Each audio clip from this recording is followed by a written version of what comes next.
Une future mère tombe sur un groupe d'adolescents qui maltraitent un homme dans un parc et le sauve.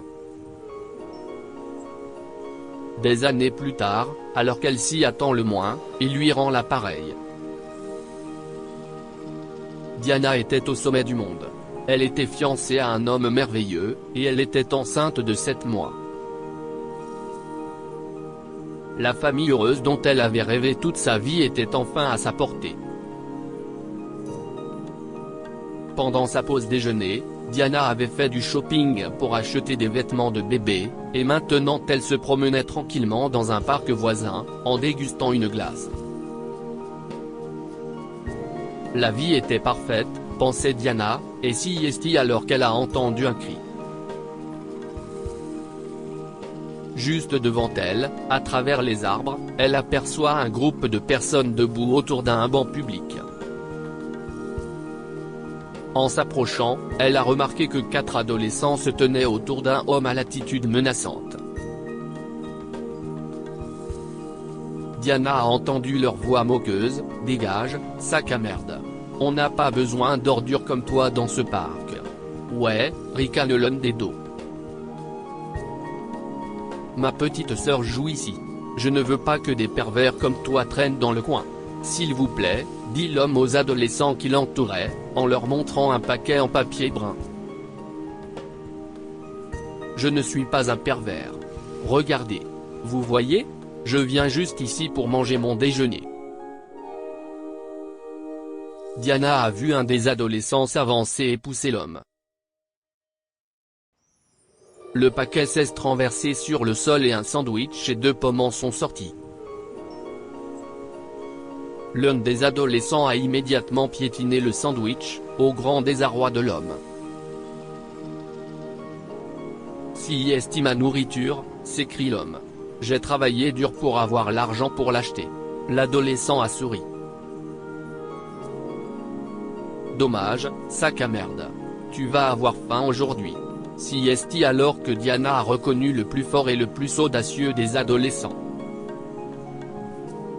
C'était le fils de son voisin. Elle s'est avancée et a crié, « Arrête, Tom !» Tom s'est retourné et a vu Diana. L'affreux ricanement fut immédiatement effacé de son visage.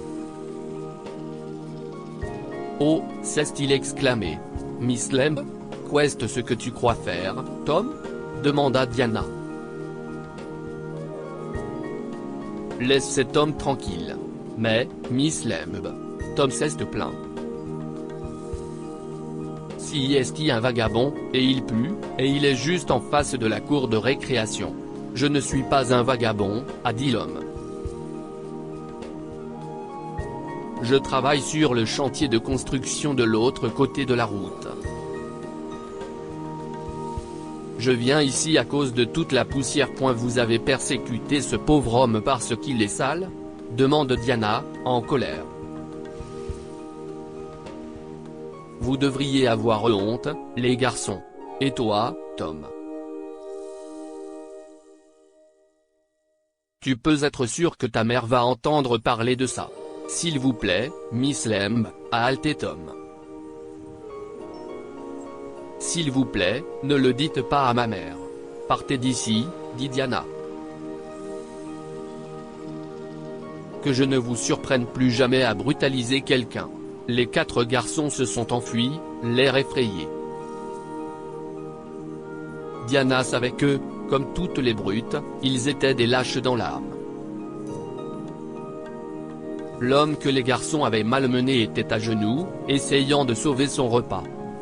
« Allez, dit doucement Diana. Je vais vous offrir le déjeuner. » « Merci, mademoiselle, dit poliment l'homme. Mais vous n'êtes pas obligé de faire ça. Vous m'avez déjà épargné bien des soucis. Je n'accepte pas le non comme réponse, dit fermement Diana, et elle prend le bras de l'homme pour le guider vers un takeaway voisin où elle lui achète un énorme hamburger et des frites avec tous les accompagnements. L'homme s'est présenté. « Je m'appelle Paul », a-t-il dit.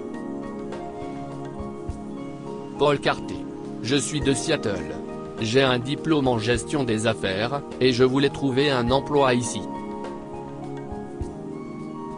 J'avais quelques économies qui étaient censées durer 6 mois, mais on m'a volé.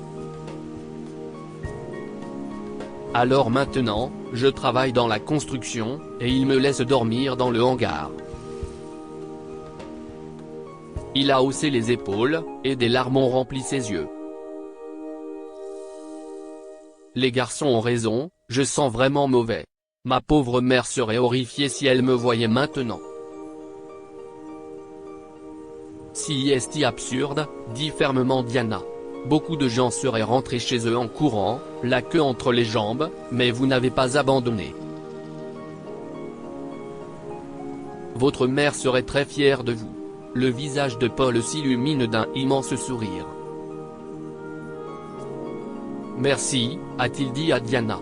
Vous n'avez pas idée de ce que cela représente pour moi. Votre fiancé est un homme chanceux. Diana rit. Je ne manquerai pas de lui dire, a-t-elle dit. Et cette nuit-là, elle l'a fait, mais son fiancé n'était pas impressionné. Tu parles à un SDF dans le parc ? A-t-il demandé. Si est débile. Diana et son fiancé ont fini par se disputer, et malheureusement, ce fut la première d'une longue série. Il s'est avéré qu'il n'était pas aussi gentil que Diana l'avait imaginé, et un jour il est parti. 3 semaines plus tard, Diana a accueilli sa petite fille toute seule. En tant que mère célibataire, elle avait de la chance. Elle avait un bon travail et son propre appartement, et avec un peu d'aide de ses amis, elle se débrouillait. Alors que la petite Sarah grandissait, Diana a dû faire des sacrifices. Elle voulait que sa fille aille dans les meilleures écoles, alors elle a réduit son assurance. Quand Sarah a eu 7 ans, Diana a commencé à se sentir très mal, et on lui a diagnostiqué une grave affection rénale. Son seul choix était la dialyse car elle ne pouvait certainement pas se permettre une transplantation rénale. Diana passait alors 4 soirs par semaine à l'hôpital, et que Sarah l'accompagnait et faisait ses devoirs. Tout cela a eu des conséquences sur la santé de Diana. Son néphrologue l'a supplié de trouver de l'argent, mais Diana n'avait personne vers qui se tourner. Ses parents sont en difficulté et elle est fille unique. Un jour, elle a reçu un appel téléphonique. Diana, a dit son néphrologue. Vous avez un ange. Qu'est-ce ce que vous voulez dire, un ange ? A demandé Diana, déconcertée. Quelqu'un a payé pour votre transplantation, dit le docteur. Je vous inscris pour la procédure dès que possible. Le médecin a tenu parole et, quelques jours plus tard, Diana s'est réveillée après son opération dans l'une des chambres privées de l'hôpital. Un homme en costume avec un grand sourire est assis sur une chaise près de son lit. Bonjour, Diana, dit-il. Si est bon de vous voir. Bonjour, dit Diana avec précaution. Cet homme était un étranger pour elle, mais il avait l'air de la connaître. Serait-ce son ange ? Qui êtes-vous ? Vous ne vous souvenez pas de moi ? Demanda l'homme. Il y a 8 ans, vous êtes venu à mon secours dans le parc. Secours ? Demanda Diana, déconcertée. Je suis désolé, mais... Oh, vous êtes Paul ? Oui, a dit Paul et son sourire s'est encore élargi. Vous ne savez pas ce que vous avez fait pour moi.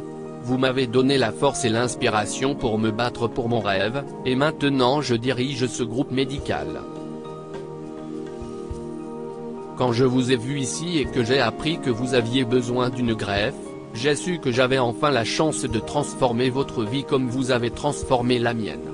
Que pouvons-nous apprendre de cette histoire ? Un acte de bonté peut transformer une vie.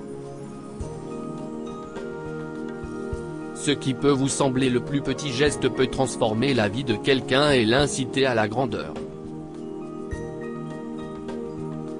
Toutes les brutes sont des lâches dans l'âme. Les méchants adolescents s'en prenaient à Paul parce qu'ils le considéraient comme vulnérable, mais lorsque Diana est apparue, ils ont eu peur et se sont enfuis. Partagez cette histoire avec vos amis. Elle pourrait égayer leur journée et les inspirer. Lire aussi, des mois après avoir aidé un SDF qui a perdu la mémoire, une serveuse devient millionnaire. Histoire du jour. Abonnez-vous à Mon Mama sur Google News.